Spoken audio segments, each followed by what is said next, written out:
that was actually something I had kind of a mentor that I worked for in between when I was in pharma.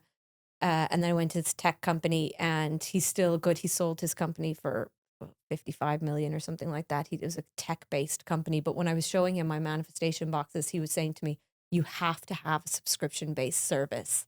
So do you have that with your soaps? Yeah, we don't push it, so it's not mandatory. You can come Yeah. in and just buy one product if you want. And I kind of like that. If I was purely focused on revenue and profit, I would probably put a minimum there. I'd say, no, you need to buy a pack of 3, let's say, Yeah. because that would be way better for the business. I don't right now. And subscription, we allow somebody to subscribe to one product or as many as they like. So we're kind of being kind to the consumer, I guess, at the cost of profitability in some degrees. And we might fix that later, or we may not. It's kind of time will And where tell. does most of the revenue come in from? Is it subscription or is it just these So buys? subscription's about 8% of our revenue right now. Okay. Yeah. So the majority is just direct. Yeah. And in terms of subscriptions, would it be very Irish based or is it more Yankees? It's a fairly good split. It tends to Okay. be people who are more price conscious because they get a discount, and people who are regular purchasers. So we tend not to discount that much. We might discount a bit on the first order or give away a free product or something to incentivize that first order. But after that, you don't find us pushing a lot of discounts. And if you're a repeat customer, the offers you're going to get sent are like, hey, subscribe and save up to 20%, or subscribe and save 12% or whatever the bundle is. We have a few steps I take to try and get somebody into a repeat purchaser and becoming a regular customer. So we do discount a little bit there if we need to.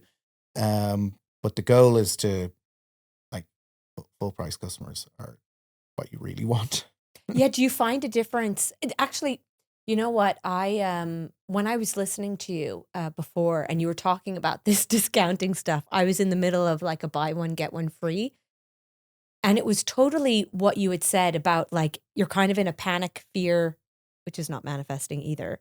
And it's exactly what I was doing. I was like, oh, just make sales, do a September buy one, get one something. free. I have not since. I had a podcast discount code and you have a 10% discount when you come on the website, but I'm no longer doing any sales. I actually put up my prices and I'm not doing the discounts anymore. And since I heard you talk about the discounts as well before, I've noticed all the brands that are constantly having, I mean, not even small discounts, huge discounts on their products. And I don't know, I think it's just kind of mentally, it's kind of put me off it. Well, I think people don't realize, or maybe they do and don't care, or they just don't do the maths. But when you discount something, it comes out of your profit. Not so, like, if we sell €100 worth of soap, hypothetically, we might make, let's say, 20 quid net profit at the end of that, right? If I discount that by 10% and the customer pays 90, that €10 that's missing, all my costs are still the same. Our fulfillment costs are still the same. All our people, our fixed costs, our electric bills, our raw materials, they're all the same. So it purely comes out of your profit. So it's actually like 50% of your profit you're giving away for a 10% discount. And yes, sometimes it's good to turn inventory back into cash. But if you're not that type of turning business where you need to turn, I just think you lose so much value.